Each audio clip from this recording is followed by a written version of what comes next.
Here's a summary of the entire Biology Paper 1 spec. All living things are made up of cells, and cells can either be eukaryotic or prokaryotic. Eukaryotic cells are larger, more complex, and have a nucleus, whereas prokaryotic cells are smaller, simpler, and don't have a nucleus. Examples of eukaryotic cells are animal and plant cells, which both contain a nucleus which contains DNA, cytoplasm where chemical reactions occur, a cell membrane which controls what goes in and out of the cell, a mitochondria where aerobic respiration occurs and energy is released, and ribosomes where protein synthesis occurs. Plant cells also have 3 additional parts, including a cell wall which is made up of cellulose to provide support to the cell, a permanent vacuole which contains cell sap, and chloroplasts which contain chlorophyll, and that's where photosynthesis occurs.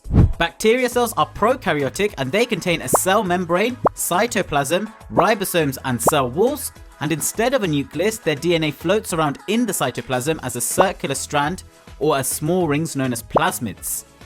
Differentiation is the process where a cell with no job, which we call a stem cell, transforms into a specialized cell with a specific job. There are 6 specialized cells that you need to know about. The first are sperm cells, which are specialized to deliver male DNA to female DNA in reproduction. They have many mitochondria for energy and a streamlined head to make movement more efficient, a long tail for mobility, and enzymes in their head that can digest through the membrane of the egg cell. Nerve cells are specialized to carry messages around the body in the form of electrical signals. They're adapted to do this as they're long and have branch connections known as dendrites to create a large network around the body. Muscle cells are specialized for contraction as they're long and have many mitochondria to release a lot of energy for contraction. Root hair cells have long hairs to increase their surface area so that they can absorb water and mineral ions in the soil more efficiently. Phloem cells are joined end to end to form phloem tubes, which are used to transport food in the plant. And xylem cells make up xylem tubes, which are specialized to transport water and minerals up the plant. Chromosomes are structures within the nucleus of cells containing tightly coiled DNA. Human body cells have 46 chromosomes, which exist as 23 pairs, where each pair is inherited from each parent. Sex cells, on the other hand, which are known as gametes, have half the number of chromosomes, which is 23. The cell cycle is a series of events that cells undergo to divide and produce 2 identical daughter cells. The first stage is growth and DNA replication, where cells increase the number of subcellular structures they have, including mitochondria and ribosomes, as well as replicating their DNA. The second stage is mitosis, where the chromosomes align at the center of the cell and are pulled apart to opposite ends of the cell. And the third stage is cell division, where 2 new membranes form around each set of chromosomes to form 2 new nuclei, and the cytoplasm and cell membrane split to form 2 identical daughter cells. Stem cells are undifferentiated cells which have no job, and humans have 2 types. The first are embryonic stem cells found in human embryos, which can differentiate into any type of cell, and the second are adult stem cells which are found in bone marrow. But these can only differentiate into certain types of cells, such as blood cells. Stem cells can be used to treat diseases, such as using adult stem cells to replace faulty blood cells, as well as using embryonic stem cells to treat diabetes and paralysis. Therapeutic cloning can also be used, which involves creating embryos with the same DNA as the patient. The stem cells in this embryo can be used to treat diseases without rejection in the body. But people are against stem cell research as they argue using embryos for this destroys potential human lives. But other people argue that the benefits we get for suffering patients are more important than the rights of an embryo. Plants also have stem cells, and these are found in meristem tissue, which are found at the tips of plants' shoots and roots. Plant stem cells can differentiate into any type of plant cell, and this can be used to create identical clones of plants. This is useful for preserving rare species of plants and making crops with desirable traits. Next up, let's look at diffusion, which is defined as the process of spreading particles from an area of high concentration to an area of low concentration. Diffusion is a passive process and doesn't use any energy. You can increase the rate of diffusion by increasing the temperature, the concentration gradient, which means the difference in concentration between the 2 areas, and surface area to volume ratio. Smaller organisms have larger surface area to volume ratios, and you can prove that by finding the volume of a cube by doing length times width times height, and finding the surface area by doing length times width and multiplying by the number of faces on a cube, which is 6.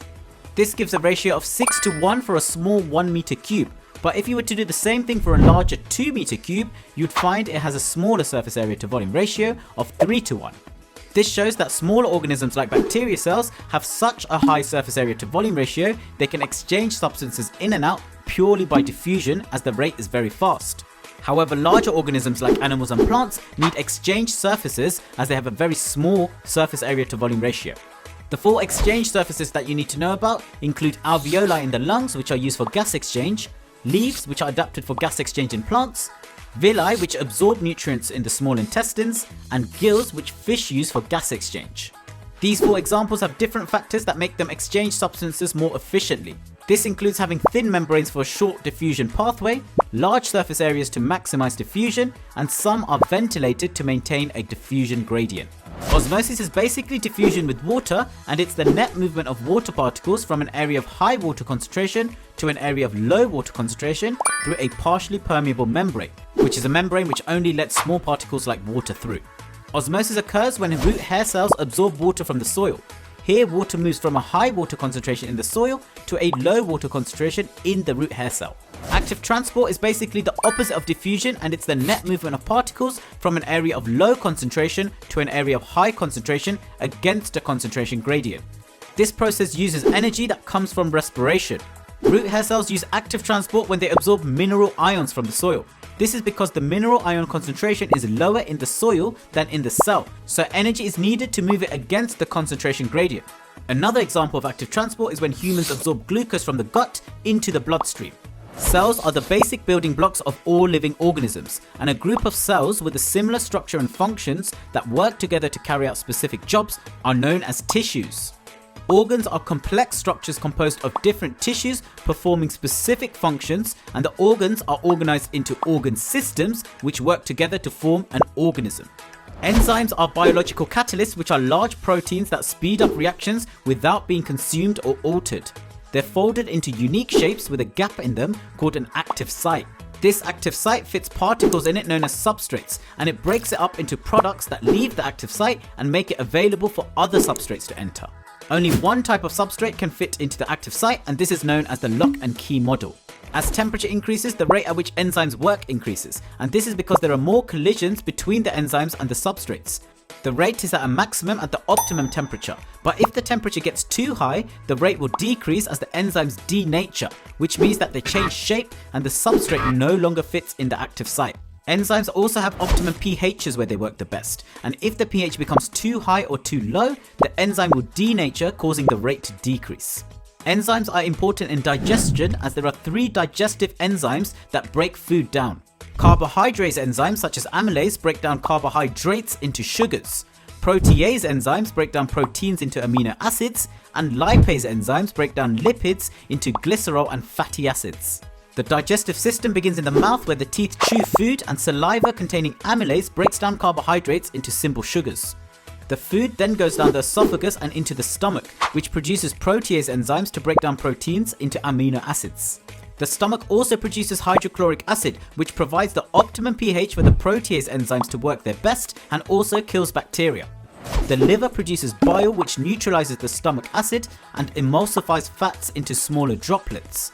The pancreas produces all 3 types of digestive enzymes to break down the food further. When the food enters the small intestine, all 3 enzymes are produced again, and this is where the broken down food particles get absorbed into the blood. Whatever's left over passes through the large intestine, where excess water is absorbed before the leftover feces is stored in the rectum. Another organ system you need to be aware of is the circulatory system, which is mainly made of the blood vessels, and the heart. Blood is made up of 4 different components. The first is red blood cells, which are specialized to carry oxygen. They contain hemoglobin, which binds to the oxygen to carry it around the body, and they have no nucleus and a biconcave shape with a high surface area, which allows more oxygen to be carried. Second, we have white blood cells, which are used to fight infection and are a key part of the immune system. Then we have platelets, which are cell fragments that are used to clot blood to prevent excessive bleeding and infection. And the 4th component of blood is plasma, which is the liquid part of the blood and carries everything in it, including all of these. The heart is an organ which pumps blood all around the body, and these are the labels that you need to know, and this is the direction of blood flow in the heart. In the right atrium, you can find cells which act as a natural pacemaker, which regulates the heartbeat by generating electrical impulses to contract the heart muscles. Some people have a natural pacemaker that doesn't work properly, so they need an artificial pacemaker to do its job. Humans have a double circulatory system with 2 circuits in it. One takes blood to the lungs to be oxygenated, and the other takes the oxygenated blood to all the cells in the body. The left side of the heart is thicker than the right side, as it needs more muscle to pump blood at a higher pressure to the rest of the body, whereas the right side only needs to pump blood to the lungs, so not much pressure is required. There are 3 different types of blood vessels in the circulatory system that you need to know about. Arteries carry blood away from the heart under high pressure, and they have walls which are thick and muscular with a small lumen, which is the hole in the middle. Veins carry blood towards the heart under a much lower pressure, so they have thinner walls and a much larger lumen. They also contain valves to prevent the backflow of blood. The 3rd type of blood vessel are capillaries, which are tiny blood vessels that exchange gases and nutrients. They're only 1 cell thick to help with the diffusion of substances.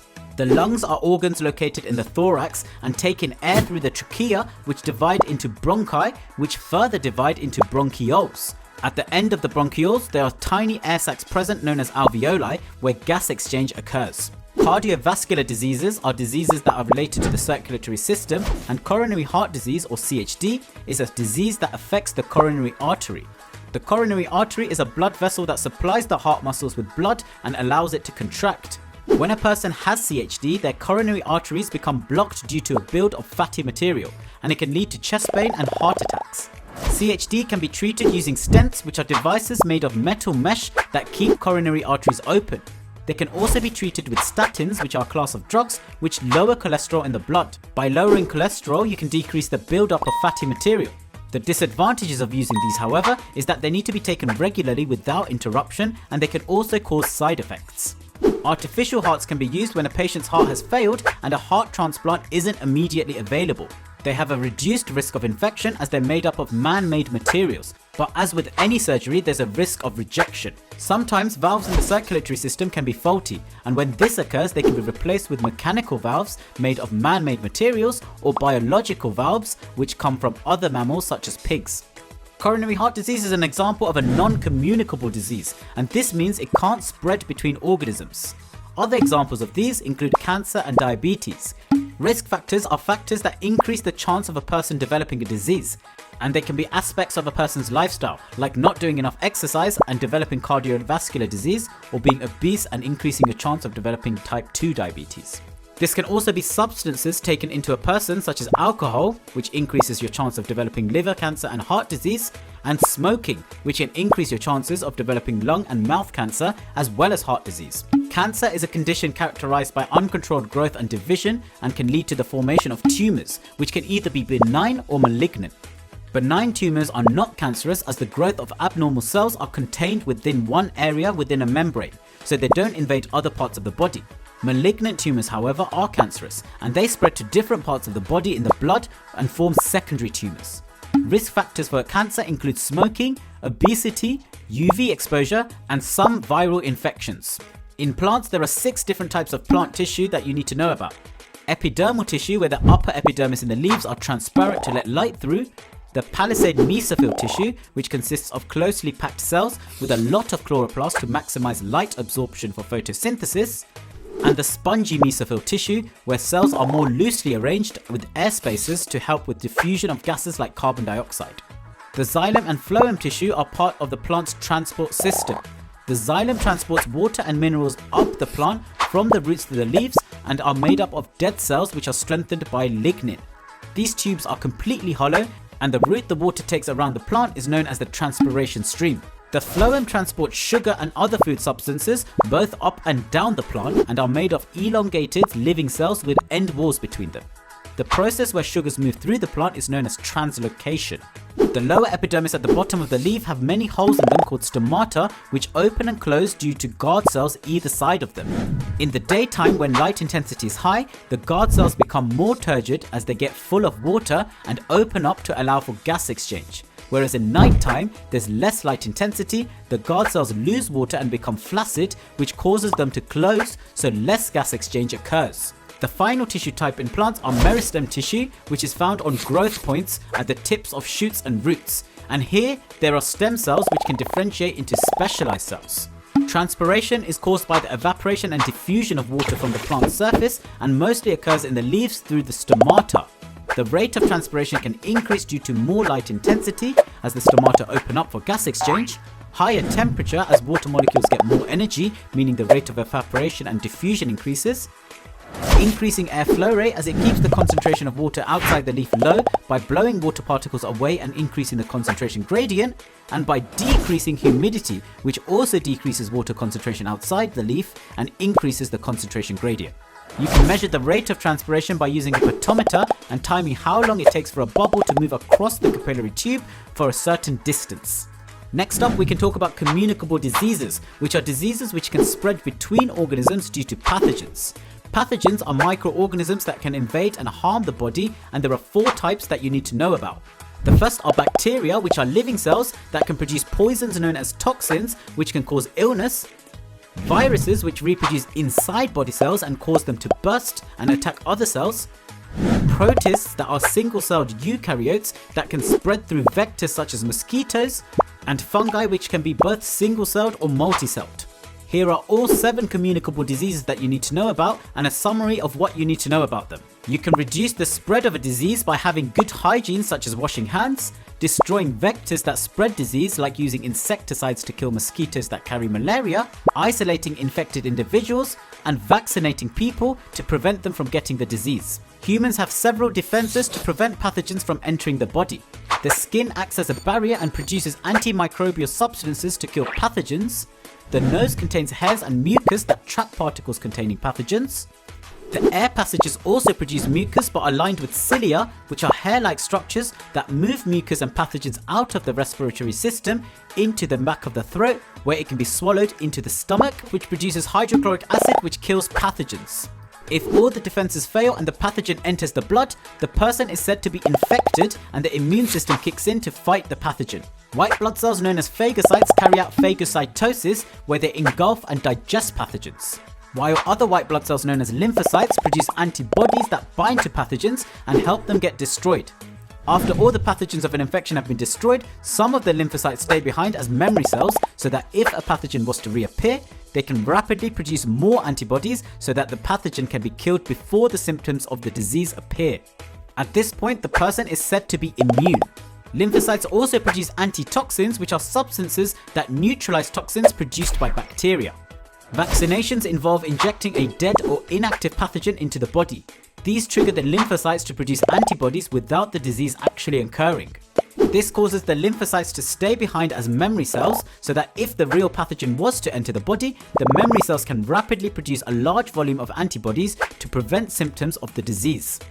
An example of a vaccine is the MMR vaccine, which is a vaccine for measles, mumps and rubella.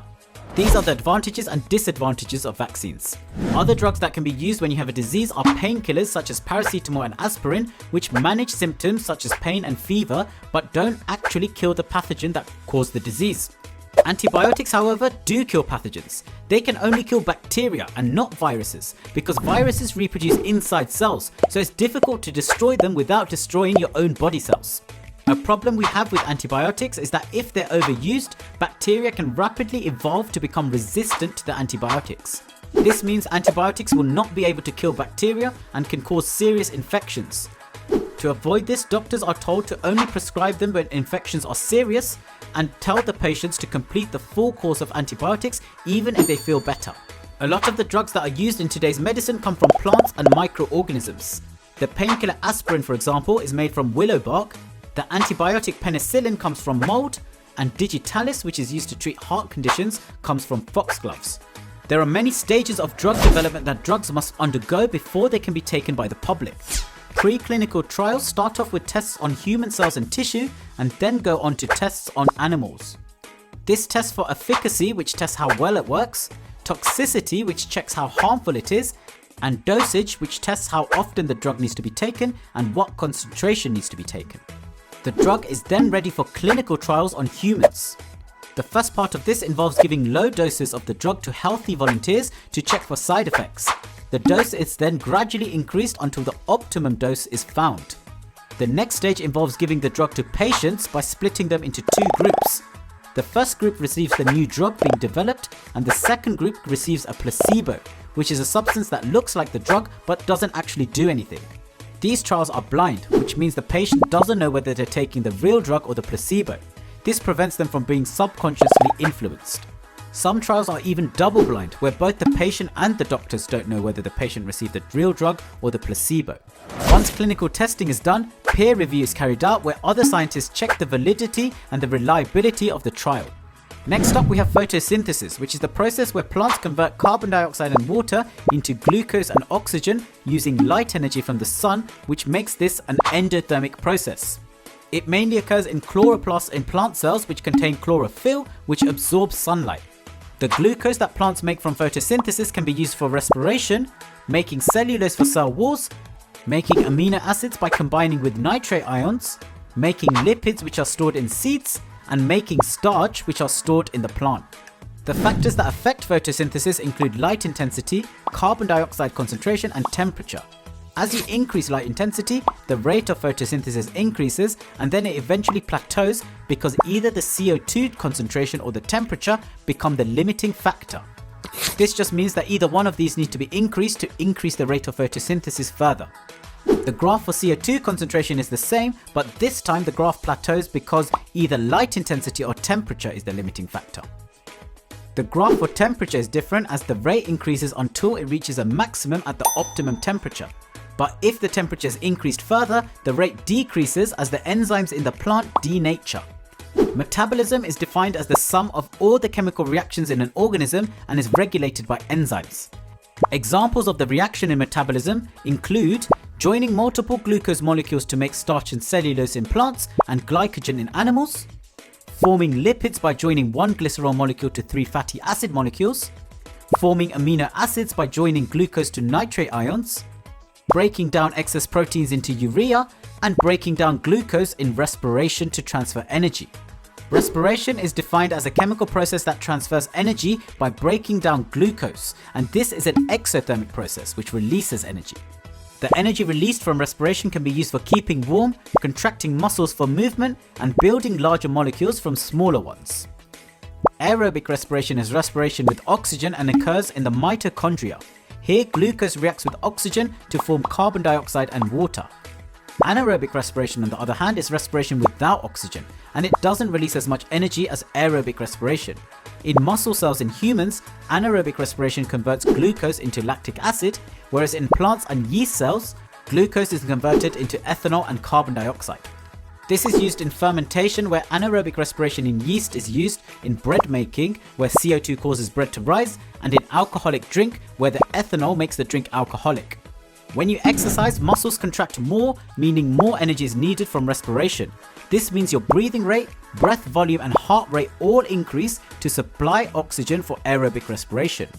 When the exercise is vigorous, like in sprinting, the elevated breathing and heart rate does not provide enough oxygen for aerobic respiration, so anaerobic respiration takes place. This leads to muscle fatigue and lactic acid buildup, which causes the body pain and can lead to inefficiency in muscle contractions due to fatigue. After the exercise is finished, your body has oxygen debt that must be repaid to clear all the lactic acid that has built up. To repay the oxygen debt, breathing and heart rate remain high even after stopping the exercise. Lactic acid is transported to the liver to be converted back into glucose.